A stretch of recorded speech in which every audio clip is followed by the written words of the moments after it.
This is the PR Podcast, a show about how public relations helps you tell your story to the world. We talk with great PR practitioners who have the skills, creativity, and just plain savvy to get their clients noticed. Now here's your host, Jody Fisher.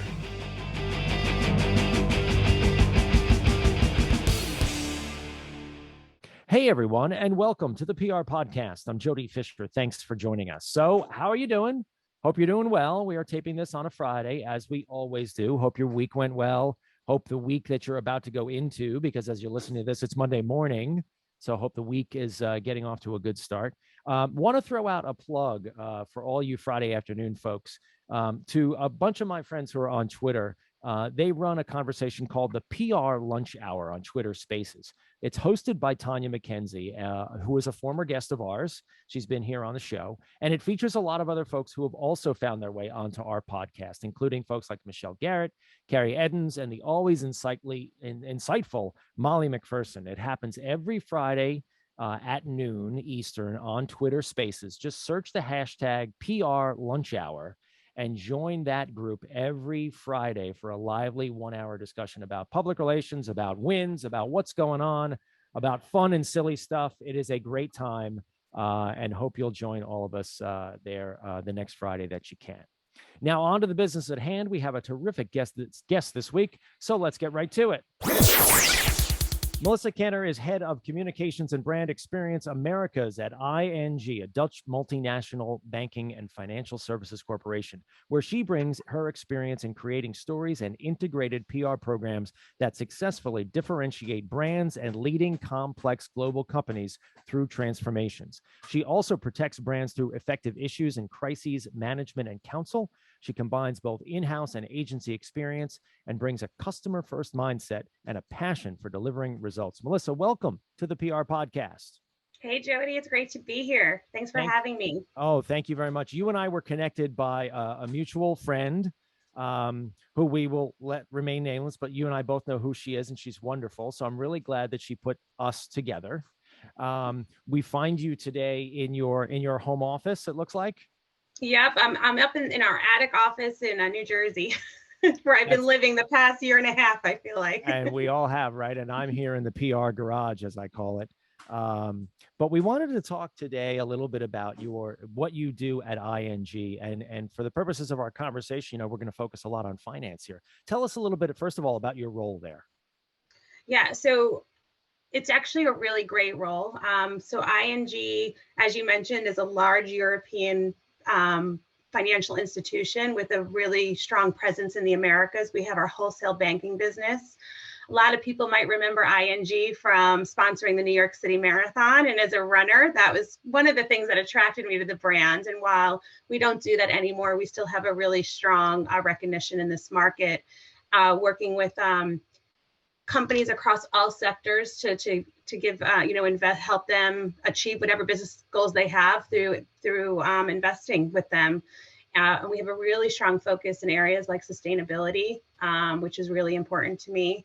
And the role was really interesting to me because it combines both PR and marketing under one umbrella, with PR and communications kind of leading it, which is a nice change. I think you either find that those functions are separated or that marketing drives it. So in this case, communications is driving the marketing function, and that integration I find really beneficial. You mentioned storytelling in my bio, and that's what we do. We tell stories. And I think bringing those together makes that really helpful. Yeah, without a doubt. So your focus is more on the brand side than it is on, let's say, the nitty-gritty financial services side? No, it crosses the whole thing, it crosses the whole spectrum, where we support both our global initiatives. So for example, this past week, we launched our integrated climate report, which brings our global sustainability initiatives together. But then we also promote the business, sharing the big deals that we work on in transactions. We do a lot in content and thought leadership. And we do a lot of internal engagement as well with our employees. So it really runs the full gamut of marketing and PR. That's great. And I'm glad you brought that up. We've got a lot of stuff we're going to get into on the show here. But I'm glad you brought up sort of the concept of messaging both externally and internally, right? Both to Yeah. the outside world as well as to your employees.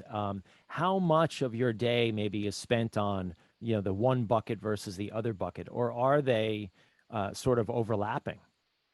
It's really interesting because COVID, and I'm sure you talk about COVID a lot on this podcast, I've heard it come up, has changed the mix a little bit right now. When I first joined, I joined ING in June of last year. My claim to fame is I'm probably one of their first virtual hires.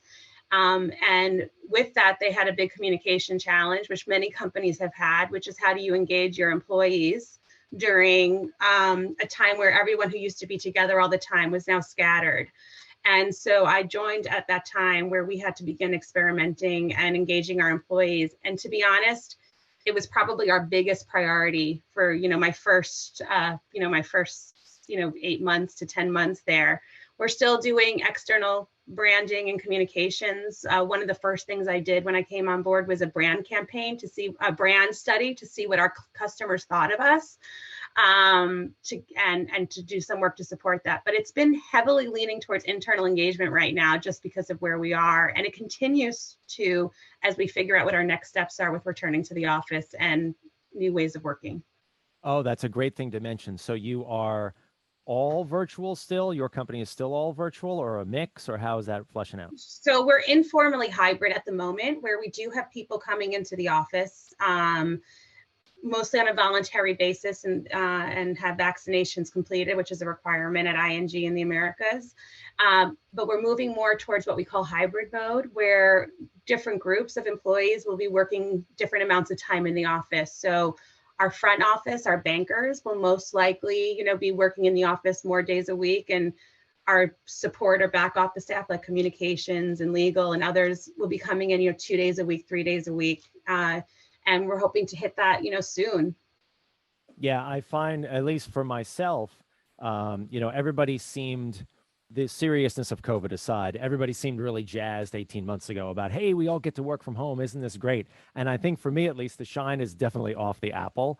Oh my gosh. I would very much like to be, and I have been very much back in the office. And so I kind of split my week, but my company formally splits its week. 2 days from home, Monday, Friday from home, and Tuesday, Wednesday, Thursday in the office. But I will even find myself going in on a Monday or a Friday, even though technically we're permitted to work from home, allowed to work from home. I'll find myself going in anyway, especially if I really want to focus on something, because there are challenges working from home. And I've got to imagine there are also communication challenges working from home when you're talking about messaging to employees. What have been some of those communication challenges, the what you're saying aside, what kind of communication challenges have you found messaging to employees in these last 18 months? Yeah, there's a number of challenges personally, like us as a communications professional, and I'd be curious about how your listeners feel. I'm an extrovert. I need to be around people, and when you need to drive culture, being immersed around those people and what they do is really important. And starting a job where you've been remote and home, it's a little bit harder. You have to try harder to immerse yourself in culture. And so the challenge is, how do you continue to communicate that culture to people? And what I told my team is that this is a great time for trying new things. And some things will work and some things won't, but there's no playbook for pandemic communications. And so we tried a lot of different things to engage our employees. Some worked really well and some didn't. But at the end of the day, we had to be authentic and honest. And I think that that's what our employees were looking for. And they were looking for transparency. And in communications, we know we can't always tell everybody everything, but you need to tell them enough so that they feel comfortable and they have direction and they know that we're sailing the ship in the right direction. So I think immersing in culture, bringing culture to home offices and, where people are surrounded by their kids and dogs or they're alone, we had to figure out different ways to communicate to different people to keep them engaged in what we were doing as a company. But also create that support system for our employees. Yeah, I think that can be so overlooked in terms of you mentioned the storytelling, the what we do every day, the spreading the messages. And as PR people, as traditional PR people, we focus so much on external audiences, on earned media, right? Getting that hit, getting that newspaper or that TV or that whatever it is hit. We need to remind ourselves frequently of the internal audiences, of the stakeholder audiences, and the people who are naturally inclined to carry the message that we want to get out. I'm a believer that every employee is an ambassador, and I gather that you're the same. Yeah, I completely agree. And I use that word ambassador a lot. If your employees don't understand a business strategy or understand the direction of a company, it's very easy to make a conclusion that people outside of the company may not understand either. So it's really a place to fine tune those messages so that you align and everyone's on, because whatever you're telling inside, very often you should be sharing externally as well. So yes, I completely agree with that. Let's talk a little bit about, speaking of earned media and sort of going outside. Let's talk about sort of the challenges of in-house versus agency. It's an ageless question, right? And it brings to mind, what do we do? Different companies have different needs, I guess, right? The smaller company versus a larger company, and sort of how many employees can the organization manage? Can it afford? Can it pay for? What's your approach to balancing or utilizing one or the other, in-house and agency, public relations staff?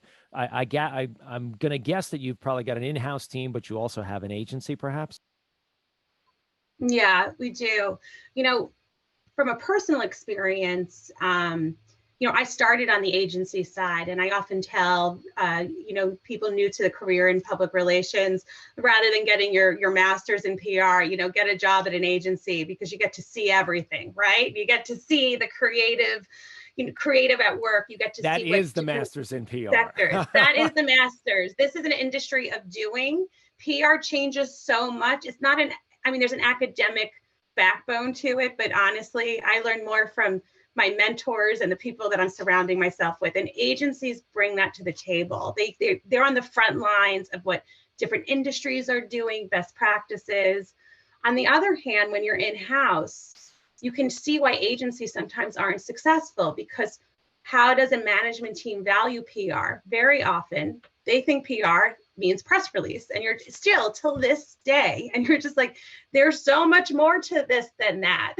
And so you have to deliver value. You have to talk to them in terms of how they think. If I'm talking to financial guys and gals, I need to put this in data points that they understand. But sometimes agencies don't understand when they get a big hit. Why isn't the company more excited about it? Because maybe they don't get the value.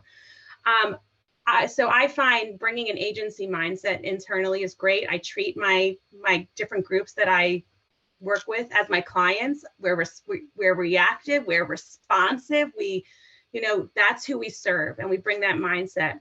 But I always challenge my agency partners, and I tell them I'm at a disadvantage because I don't get to see the best practices that are going on in PR. I am in meetings talking about business strategy and the direction of the company. If there's an issue or a crisis, that can be all consuming. So our agencies have to bring those ideas to the table and be proactive and leverage that strength that they have. So I think to be successful, and if you have the budget for it, and you don't always need a big budget, to bring that agency working really closely with your internal team, I think it's really important. I am so glad to hear you use that phrase, treating your internal stakeholders like clients. Whenever I've been in-house, I've always done that.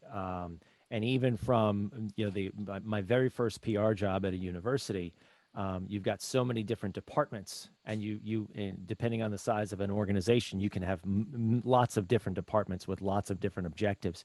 Treating everybody like a client and servicing them like you are the external PR person is probably the best way that you can go. Now, I say that having had tepid results at best at being an in-house PR person, I've always functioned a lot better as an agency person being outside that, simply because I have a little bit of a cowboy mentality about what I do. I kind of I put up the points, I shoot first and ask questions later.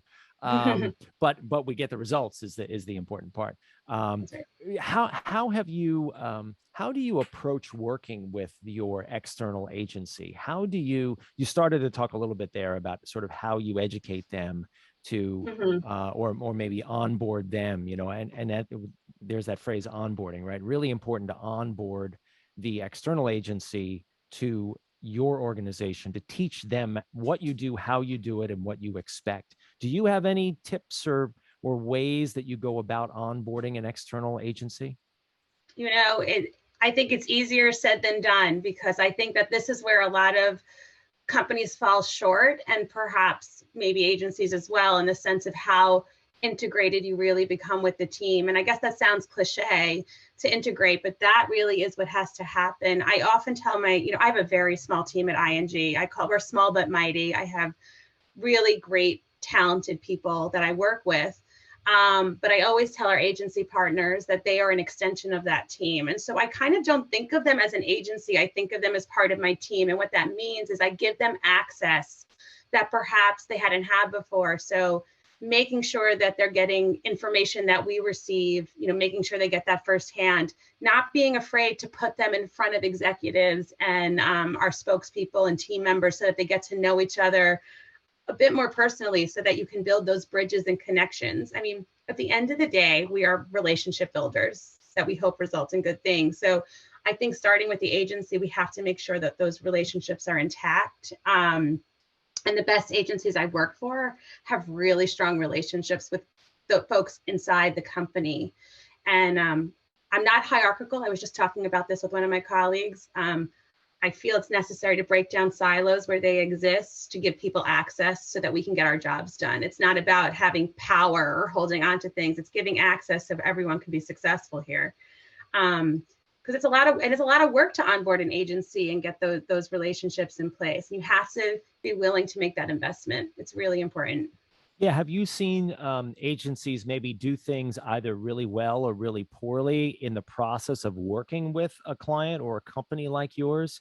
Are there things that you think in your mind that agencies could either, because you've been on both sides, I've been on both sides, agencies can either do better to service a client or do better to, as you put it, to sort of get ingrained in the culture of the organization, the client that they're trying to serve? Yeah. I mean, at the end of the day, it's the best clients had a curiosity about the business that was really important, in the sense that they did everything they could to get to understand, know the business, know the competitors, know what's going on. I think very often, I think the best PR practitioners do the work. They really get to know the company and understand it. And sometimes I always say, you should be able to talk about my business better than me, that's actually not that hard, but that's my expectation. At the end of the day, your best PR teams, it is about the people. So the chemistry does have to be there and be good, but it's really learning the business, taking an interest in it, asking the right questions, asking for that access. And then on our side, giving that access to them and setting them up for that success. But that curiosity is really important. That's a great hashtag word to put on social media. Maybe when we post this, we'll make sure that we hashtag curiosity, because I think that's fantastic. Oh, good. Let's pivot back to what you talked about at the top of our conversation about storytelling and how it's evolved over the years, today versus yesterday, whether it's earned media, integrated approaches, how are you finding stories and how are you converting them into actionable storytelling? What do you do with your day or with the information you're presented in your company? I mean, PR has changed so much. I mentioned the press release at the very beginning, I think, and that used to be how you told the story, right? And now it used to be earned media was everything. And God forbid you paid for something. It felt like that was against what we do. But now, it's such a crowded place. It's so cluttered with people putting so many different messages out. You have to really use everything at your disposal. And so you have to hit everything. And the one channel I mentioned that we did a brand study when I first joined ING. Our audience is really CFOs and finance executives. And so when we did this study where we're talking to CFOs, that both their clients are prospective clients, And one of the things that came out was how important owned content was, like how important the information that on your website was, how important the articles that you post on LinkedIn are. This is where people are seeing I use this word a lot, but the authenticity of a company and kind of learn the personality of it. So these channels become really, really important. Thought leadership content on research reports or studies, these become what people go back to and quote. So we have to use all those skills. But people also have a really short attention span. So video, visual storytelling and infographic type ways is really important. One of the things I mentioned to you is I have a small team, but two of the people on my team are very, very graphically gifted. They're graphic designers at heart. They're creative thinkers. And I think that this has elevated the way that we tell stories and help our colleagues tell stories, whether they're presenting at events or online through LinkedIn. You can use visual storytelling to get your message out really succinctly, and it's a great skill set, and one I never even really looked at before in a team, and I now think it's critical for a team to have on board. Have you seen specific or maybe noteworthy results from any of those particular ways of telling your story, whether it's graphically, you mentioned infographics, or is it the traditional earned media hit? Have any stuck out in your mind as particularly effective with what you're trying to do? What I would say is this: I think the most effective is all of the above. So if you have an earned media hit, you can't stop at that earned media hit. It has to be the compelling online social posts that go with it, a video that brings that earned article to life, a report that article mentions. We need to bring that full spectrum together. And we did that this year at ING. We put out a report on at the beginning of the year. We did this with Longitude, with part of a Financial Times company, just to find out what CFOs are thinking about. And we really integrated it where we got news coverage for it. The news coverage was fine, but most of our hits and success were online through our social channels. That's where we got the most visibility from.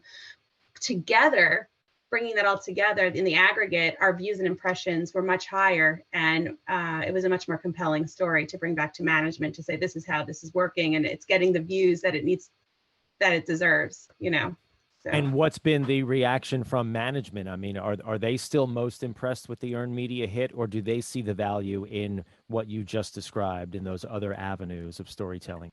I present everything to our management now in an integrated way and if you secure an exclusive or a report, that can be a hallmark piece, but I will never just present that alone. It has to be presented with all these other mechanisms for which we push the message out. And to be honest, that's the way it resonates with them.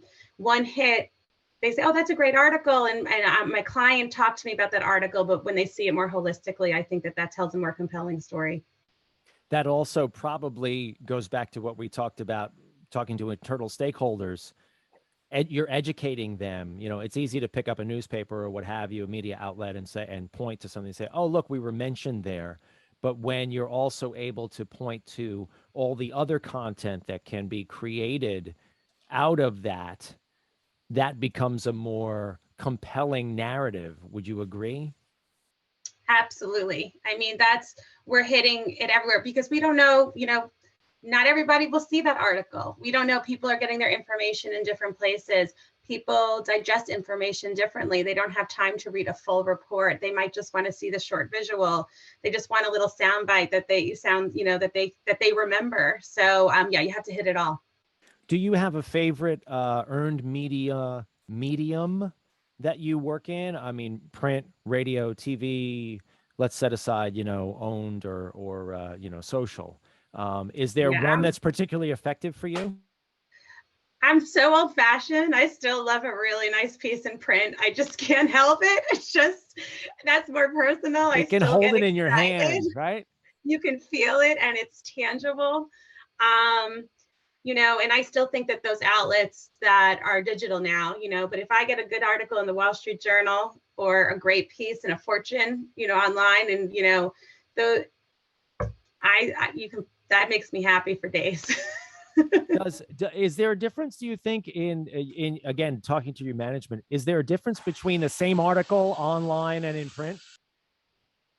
I think it depends on who you're talking to. I think it's a generational shift. So if we have individuals who have been around for a while, I think they still enjoy seeing the print, but I don't think many people are picking up the print right now. So, I do think the digital has a little less of the excitement from seeing it in print, kind of how we're talking about it. But I think newer generation, newer career, the digital will have the same impact.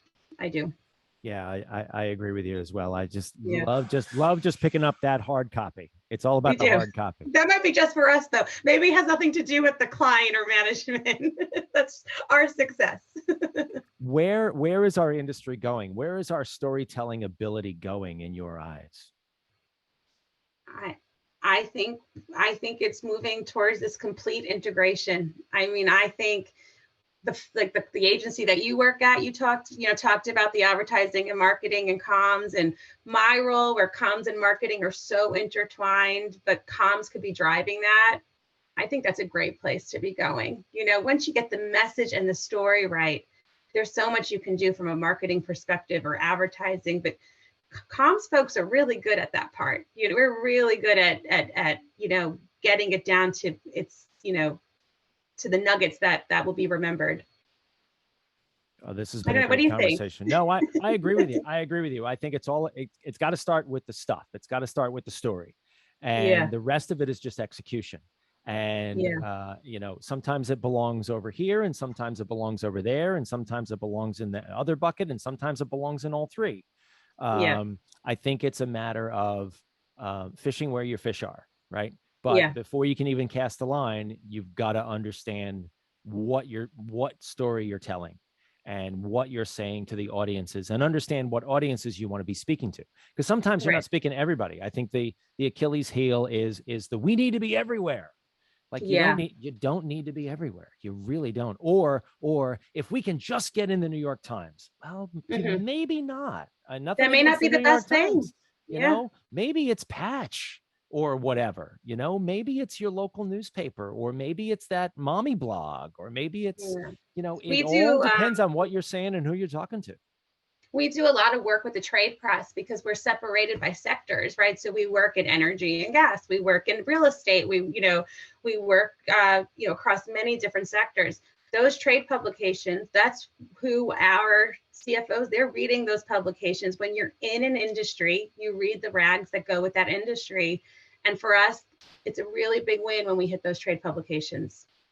Yeah, you're getting eyeballs. And you know that people are acting on the information that they read. And that's the other really important part to understand about what we do, is that you're doing this to provoke a reaction. The hit is not the thing. I call it the moose head effect. I can get you in the newspaper, you can cut it out, you can frame it, hang it on your wall. In a year, it'll be yellow, and you'll ask me, what have we done for me lately? It's what people do with the information that you share with them. How do they react to it, and where do they take it from there? I think it's super, super important. It is. And that's why digital is so important. For the first time, we have a way to really see what people do with it. Where are they clicking? Where are they going? It's changed a lot. Measurement and ROI, here it comes. Yeah, it's coming. All right. Well, speaking of here it comes, let us segue into the rapid fire question portion of our podcast. This is where we steal a page from inside the Actor Studio and ask our guests a series of rapid fire questions. That these are coming, so with your indulgence, let's begin. Rapid fire question number 1. What is your favorite news source? CNN, guilty pleasure, New York Post. I used to rep the New York Post. It is a guilty pleasure, that's for sure. Rapid fire question number 2. What is your favorite social media platform? Facebook. However, I've discovered TikTok and I love it. I tell you, TikTok is just like a bottomless pit of content. It just keeps coming. Oh my God. It's so addicting. Don't get started.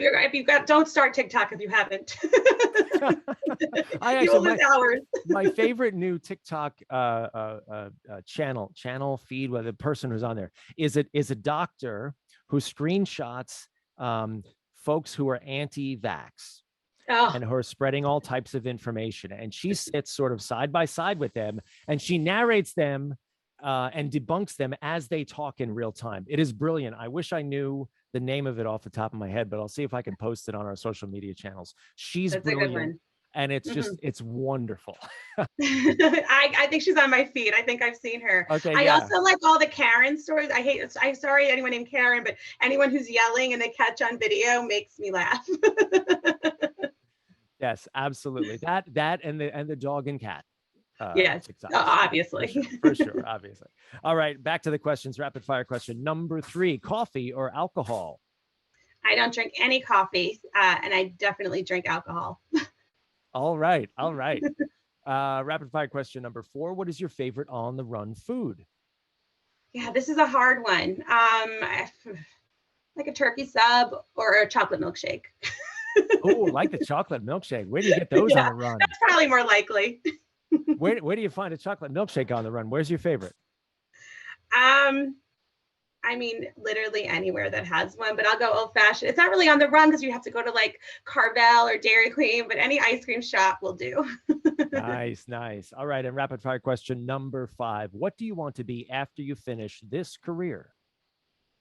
Well, considering my initial career did not work out as a talk show host, although I feel this is close to it, I really just want to be retired, happy with what I accomplished, surrounded by family and friends and a cocktail in hand. That would be perfect. That sounds like a plan. I love it. Well, Melissa, Good. this has been a great conversation. Thanks for joining us today. Please let people know how they can find you online.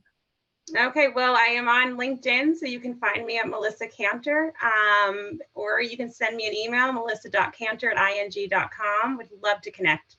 Thank you so much for having me. Awesome. Of course, it's our pleasure. And thank you for sharing all this terrific knowledge. And thank you, everyone, for listening. Please remember to subscribe to the show, connect with us on Facebook, Twitter, and Instagram at the PR Podcast, and send us a question or a comment. Our intro is by Christopher Appold. You can find him and his fantastic photography on Instagram at Christopher_APPOLDT. Check him out and hire him for all your photography needs. You can find me online at Jody Fisher on all the socials and online at jodyfisherpr.com. We'll see you next time on the PR Podcast.